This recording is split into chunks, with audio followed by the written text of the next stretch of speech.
ফুটপাত কার, পথচারী নাকি হকারদের? পশ্চিমবঙ্গে এই প্রশ্ন নিয়ে বড় একটা বিতর্ক তৈরি হয়েছে। আচ্ছা, একটা কথা বলুন তো, আমরা প্রায় বলি না যে বিদেশের রাস্তা কত পরিষ্কার, ফুটপাত কত সুন্দর, মানুষ কত আরামে হাঁটতে পারে, আমরা বলি তো।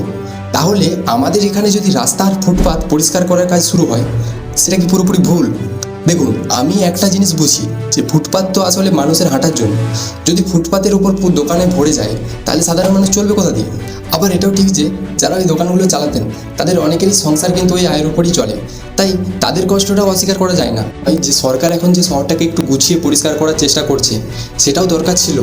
আর আমি এটাও আশা করি যে যাদের দোকান সরানো হচ্ছে, তাদের জন্য হয়তো ভবিষ্যতে বিকল্প ব্যবস্থা বা কর্মসংস্থানের সুযোগ তৈরি করা হবে। কারণ একটা সুন্দর শহর যেমন দরকার, তেমন মানুষের পেটের দিকটাও দেখতে হবে।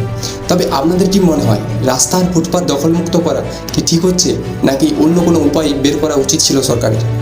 কমেন্টে জানান আপনার মতামত।